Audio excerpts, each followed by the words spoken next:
जाता है वो अपने बाप के फूल और माला चढ़ा देता है। जिस बाप की औलाद बाप लायक होता है, औलाद नालायक हो जाती है, वो बाप का चरित्र मिट्टी में मिला देती है। भूत सपूत तो का धन संचय, अपूत सपूत तो का धन संचय।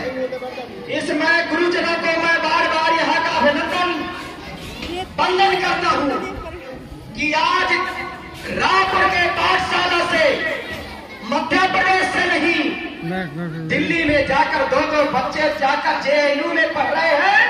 ये रायपुर पाठशाला की देन है।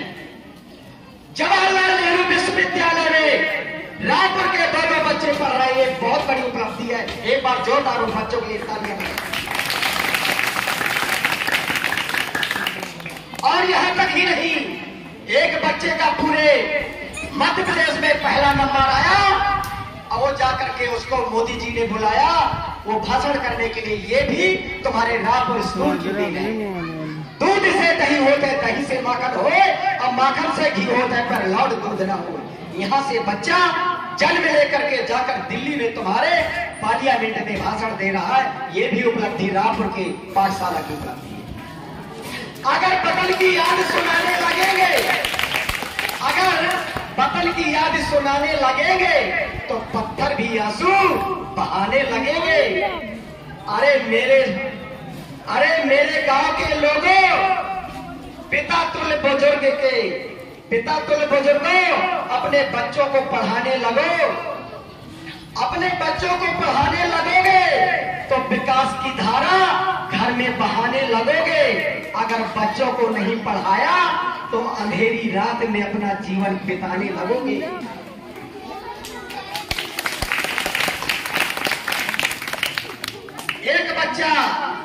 एक बच्ची के दिल में एक कहानी है। एक बच्ची के दिल में था मुझे कलेक्टर बनना है। बच्ची के दिल में था मुझे कलेक्टर बनना है।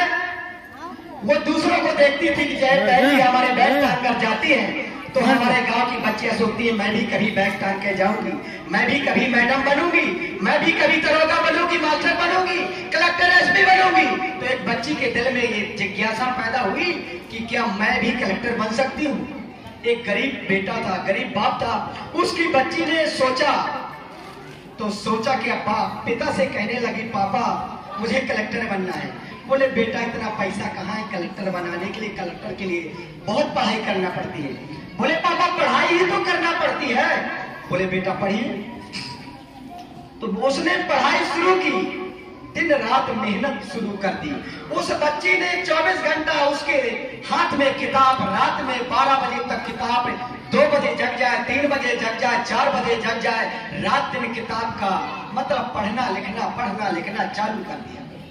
बच्ची ने इतने अंक लाई, कम से कम 90-95 बनाई। और उसके बाप बेचारा गरीब था, कहीं ना कहीं से अपनी जमीन 1 बीघा बेची और बेच करके उसको इलाहाबाद भेजा। ये ताजी बात बता रहा हूं, कोई कहानी नहीं बता रहा हूं, कहीं किसी इसी देश की घटना है। तो जब भेजा, लड़की कलेक्टर आईएएस का टेस्ट निकाल लिया, लड़की उसकी कलेक्टर की पोस्टिंग हो गई। बाप बोला मेरी बिटिया कलेक्टर बन गई है, मुझे जाना है अपनी बच्ची को देखने के लिए। जैसे ही बस से बैठता है, जाता है, उसको कलेक्टर याद भूल गया। कंडक्टर कहने लगा कि भैया उतरा। बोले भैया बच्ची जबलपुर में थी तो कहा मुझे भैया मेरी बिटिया कंडक्टर बन गई है। कहे कैसा व्यक्ति है, बिटिया कंडक्टर बन गई है, मुझे बिटिया के पास जाना है। रात में वो स्टेशन में रुका तो वहां के पुलिस वाले आए, कहा साला चोर है, तो उसने उठाकर जेल में बंद कर दिया। अच्छी सुनाई की। अरे कहा भैया मेरी बिटिया कंडक्टर बन गई है। तो सुबह जब दरोगा आया तो दरोगा ने 2-4-6 मारे। तो कहा मैं चोर नहीं हूं, मैं चोर नहीं, मेरी बिटिया। साला कहा ऐसी आवाज, ऊंची आवाज में बोल रहा जैसे कलेक्टर का बाप हो। अरे कहा साहब कलेक्टर है, कलेक्टर, मेरी बिटिया कलेक्टर बन गई, कलेक्टर। अब कहे को जहां उसको ध्यान आया कि मेरी बिटिया कलावती नाम था, कलेक्टर। हाँ बोले कलावती, मैं बोले मैं कलावती का बाप हूं।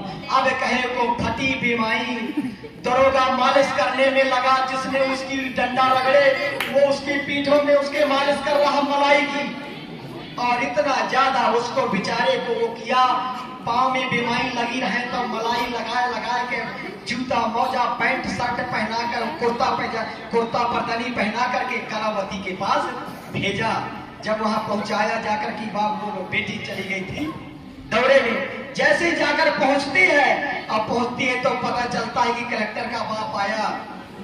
सारे जितने उनके नौकर चौकर थे सब उनको चितान से बैठाया, खाना पानी। मेरे कहने का मतलब बिटिया आई तो बिटिया ने अपने कहा मेरा ये पिता है, तो पिता के बढ़िया माला पहनाकर कुर्सी में बैठाया और कहा ये मैं इसी बाप की औलाद हूँ, इसलिए मेरे प्यारे बच्चों निवेदन है। मेरे कहने का मतलब है कि कोई ऐसा नहीं, कोई करोड़पति का बेटा कलेक्टर नहीं। अगर चाहे लहरों से डर कर नौका कभी पार नहीं होती, और कोशिश करने वालों की कभी हार नहीं होती। नन्ही चींटी जब दाना लेकर चढ़ती है दीवार पर 100 बार फिसलती है। मन का विश्वास रखो तो साहस बढ़ता है, गिर कर चढ़ना, चढ़कर गिरना नाखिर करता है, आखिर उसकी मेहनत बेकार नहीं होती है। डुबकी सिंध में गोताखोर लगाता है और जाकर लौट कर खाली हाथ आता है। मिलते नहीं साधारण गहरे मोती पानी में, लेकिन हर बार उसकी मुट्ठी खाली हाथ नहीं होती। कोशिश करने वालों की कभी हार नहीं होती। एक मिनट, असफलता एक चुनौती है। 3 बार फेल हो गए, 4 बार फेल हो गए, 10 में 12 में 2 बार फेल हो। असफलता एक चुनौती है, ऐसे स्वीकार करो, क्या कमी रह गई देखो और सुधार करो। जब तक न सफल हो तो नींद चैन को त्यागो तुम, संघर्ष का मैदान छोड़कर मत भागो तुम। कुछ किए बिना इंसान की जय जयकार नहीं होती, और कोशिश करने वालों की कभी हार नहीं होती। इसी आशा विश्वास के साथ अपनी वाणी को विराम देता हूँ। वक्त की तस्वीर होती है कलम, वक्त की तस्वीर होती है कलम, और युद्ध की शमशीर होती है कलम। एक कलमकार इस कलम को ठीक से चलाना, क्योंकि राष्ट्र की तकदीर होती है कलम। इसी आशा विश्वास के साथ अपनी वाणी को पुनः विराम देते हुए एक बार बच्चों को पुनः धन्यवाद, और गुरुजनों को मैं तहे दिल से स्वागत अभिनंदन करता हूँ। धन्यवाद। जय हिंद, जय भारत।